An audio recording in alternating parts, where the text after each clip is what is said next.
السلام علیکم۔ ایسے ہی دلچسپ اور سچے واقعات سننے کے لیے ہمارے چینل ہدایت دین کو سبسکرائب کریں and don't forget to press the bell icon so you can never miss any update of our channel.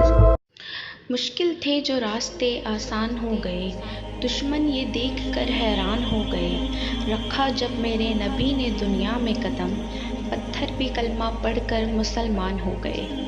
پیارے دوستو، حضرت آمنہ رضی اللہ تعالیٰ عنہ فرماتی ہیں کہ جب میرا بچہ میرے پیٹ میں تھا تو میں بڑی عجیب چیزیں دیکھتی تھی۔ اگر میں گھر سے باہر نکلتی تو بادل کا ایک سایہ میرے اوپر آ جاتا اور مجھے دھوپ نہ لگتی۔ اگر میں پانی بھرنے کے لیے زمزم کے کنویں تو راستے میں جتنے بھی پیڑ پڑتے ان کی ٹہنیاں میرے سامنے جھک جاتی جیسے مجھے سلام کر رہی ہوں۔ میں حیران تھی کہ آخر سب میرے ساتھ ہی کیوں ہو رہا ہے، اور جب زمزم کے کنویں پر میں پانی بھرنے کے لیے پہنچتی تو نیچے کا پانی اپنے آپ اوپر آنے لگتا اور بالکل اوپر آ کر منڈیر پر ٹھہر جاتا اور میں اپنے ہاتھوں سے ہی بالٹی پکڑ کر پانی بھر لیا کر۔ مکہ کی عورتیں مجھے زمزم کے کنویں کے پاس کھڑا رکھتی اور مجھے جانے نہیں دیتی اور کہتی تھیں کہ اے آمنہ، تم تھوڑی دیر اور کھڑی رہو ورنہ تمہارے جانے سے یہ پانی ابھی نیچے چلا جائے گا اور پھر ہمیں پانی بھرنے میں بہت تکلیف ہوگی۔ اسی طرح حضرت آمنہ رضی اللہ تعالیٰ عنہ فرماتی ہیں کہ میں عورتوں سے سنا کرتی تھی کہ جب عورت کے پیٹ میں بچہ ہوتا ہے تو ان کو بہت زیادہ تکلیف ہوتی ہے، کبھی ہاتھوں میں درد، کبھی پاؤں میں درد، کبھی الٹی آنا، کبھی جی گھبرانا، کبھی بخار چڑھنا، کبھی چڑچڑاپن آ جانا۔ یہ ساری باتیں سن کر مجھے اپنے آپ پر بہت حیرانی ہوتی کہ ان 9 مہینوں میں میرے ساتھ کوئی بھی ایسی تکلیف نہیں ہوئی تھی۔ اسی طرح حضرت آمنہ رضی اللہ تعالیٰ عنہ فرماتی ہیں کہ مجھے بڑے عجیب خواب نظر آتے تھے کہ جب بھی میں رات کو سونے کے لیے لیٹتی تو مجھے نظر آتا کہ میرے جسم کے اندر سے ایک نور نکلا ہے اور اس نے ساری دنیا کو روشن کر دیا ہے۔ یہ سب دیکھ کر مجھے یقین ہو گیا تھا کہ میرے پیٹ میں جو بچہ ہے وہ واقعی عام انسان نہیں۔ حضور صلی اللہ علیہ وآلہ وسلم کے دادا عبد المطلب دن رات کعبے کے پاس جا کر کعبے کا غلاف پکڑ کر اللہ تعالیٰ سے رو رو کر دعائیں کیا کرتے کہ اے اللہ، میرا بیٹا عبداللہ تو اس دنیا میں نہیں رہا لیکن اس کے گھر ایک بچے کی پیدائش ہونے والی ہے، یا اللہ اس بچے کی حفاظت فرمانا اور میرے بیٹے عبداللہ کی نسل باقی رکھنا۔ حضور صلی اللہ علیہ وسلم کے سارے چچا اس انتظار میں رہتے تھے کہ کب ان کے بھائی عبداللہ کے گھر بچے کی پیدائش ہوگی۔ یہودیوں کی کتاب تورات میں لکھا ہوا تھا کہ جب آخری نبی آئے گا تو اس کی پیدائش ہونے سے 10 دن پہلے آسمان پر ایک لال رنگ کا تارا چمکنے لگے گا، اور جب حضور صلی اللہ علیہ وآلہ وسلم کی پیدائش میں صرف 10 دن بچے تھے تو آسمان پر وہ ستارہ نکل آیا۔ اسے دیکھ کر یہودیوں میں اور ان کے عالموں نے سارے یہودیوں کو جمع کیا اور کہا، دیکھو آسمان پر لال تارا چمکنے لگا ہے، اس کا مطلب ہے کہ وہ آخری نبی آنے والا ہے، جا کے معلوم کرو کہ اس وقت مدینے میں کس کے یہاں بچے کی پیدائش ہونے والی ہے۔ یہودیوں نے جا کے معلوم کیا تو وہاں بہت سی عورتیں حمل سے تھیں، لیکن ابھی کسی کے یہاں بھی ولادت کا وقت نہیں آیا تھا۔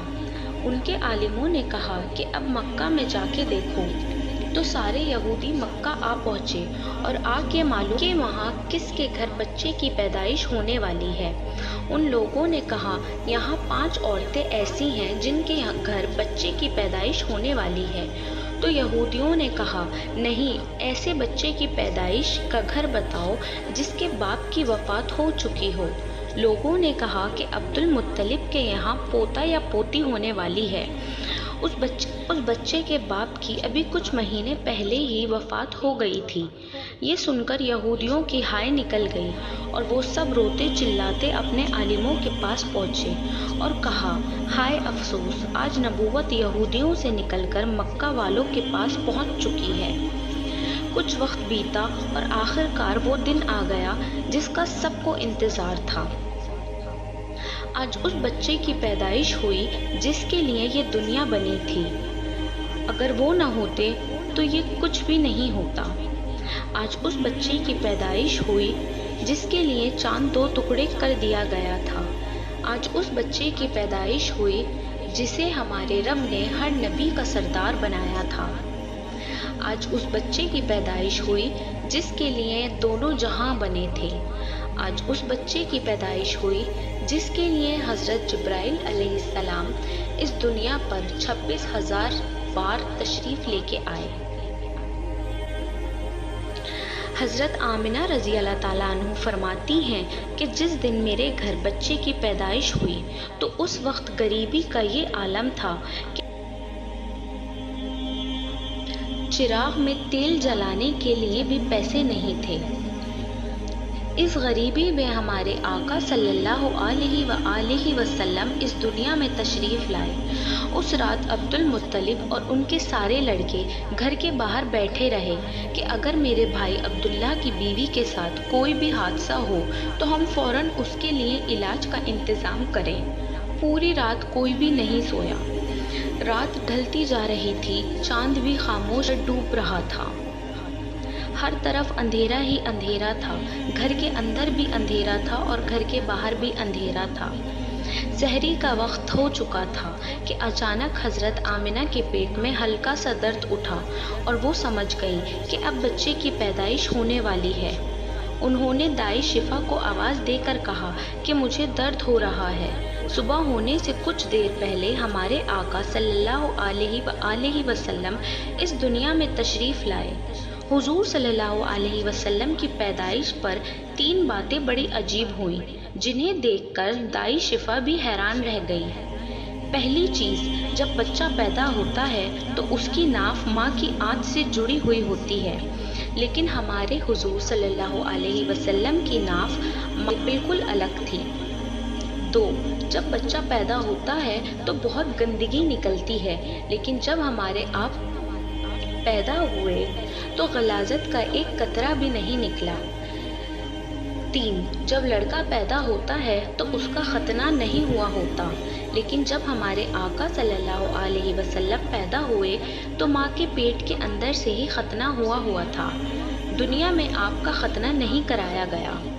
یہ 3 چیزیں دیکھ کر دائی شفا گھبرا گئی اور حضرت آمنہ سے کہنے لگی، اے آمنہ، میں نے اپنی ساری زندگی میں ایسا بچہ نہیں دیکھا۔ دائی شفا نے جیسے ہی حضرت صلی اللہ علیہ وسلم کو زمین پر لٹایا تو حضور نبی کریم صلی اللہ علیہ وآلہ وسلم نے ایک جھٹکی سے کروٹ بدلی، ٹیک کر سیدھے سجدے میں چلے گئے۔ یہ دیکھ کر حضرت آمنہ کی حیرانی کی انتہا نہ رہی۔ پورے 15 منٹ تک نبی کریم صلی اللہ علیہ وسلم سجدے میں پھر اپنے سر مبارک اٹھا کر آسمان کی طرف انگلی سے اشارہ کیا اور ساری دنیا کو بتا دیا کہ اے لوگو، اس دنیا کو پیدا کرنے والی ذات اللہ تعالیٰ کی ہے اور صرف اللہ تعالیٰ کی ہے۔ حضرت آمنہ رضی اللہ تعالیٰ عنہ فرماتی ہیں کہ جب میں نے اپنے بچے کو اپنی گود میں لیا تو کیا دیکھتی ہوں کہ آسمان کے ستارے زمین کے قریب ہوتے چلے جا رہے ہیں، اور پھر اچانک کا سایہ میرے کمرے کے اندر آیا اور پھر میری گود سے میرا بچہ اس بادل کے سائے میں غائب ہو گیا۔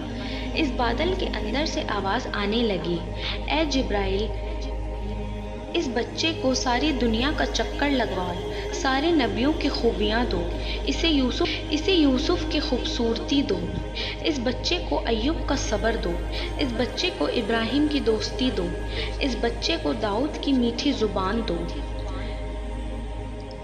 حضرت آمنہ رضی اللہ تعالیٰ عنہ فرماتی ہیں کہ تھوڑی دیر بعد وہ بادل کا سایہ ختم ہو گیا اور میں دیکھتی ہوں کہ میرا بچہ میری گود میں لیٹا ہوا تھا۔ صبح ہونے والی تھی۔ دائی شفا نے گھر سے باہر نکل کر عبد المطلب کو خوشخبری سنائی اور کہا تجھے پوتا مبارک ہو۔ وہ اتنے زیادہ خوش ہوئے کہ ان کی آنکھوں سے آنسو بہنے لگے اور دائی شفا سے کہا کہ جلدی سے مجھے میرا پوتا لا کر دو۔ نے ہمارے آپ صلی اللہ علیہ وآلہ وسلم کو دیکھ کر کہا اس قدر خوبصورت بچہ آمنہ کے گھر پیدا ہوا ہے۔ سارے چچا بھی اپنے بھتیجے کو دیکھ کر بہت زیادہ خوش ہوئے۔ حضرت عبد المطلب اپنے پوتے کو لے کر کعبہ چلے گئے اور کعبہ پہنچ کر کعبے کا غلاف پکڑ کر اپنے پوتے کے لیے دعائیں مانگنے لگے۔ انہوں نے پوتے کا نام محمد رکھا۔ محمد کا مطلب ہوتا ہے کہ جس انسان کی بہت زیادہ تعریف کی جائے۔ یہ نام سن کر مکہ والے کہنے لگے کہ اے عبد المطلب، یہ کیسا عجیب نام تم نے اپنے پوتے کا رکھ لیا ہے، ہم نے تو آج تک ایسا نام نہیں سنا۔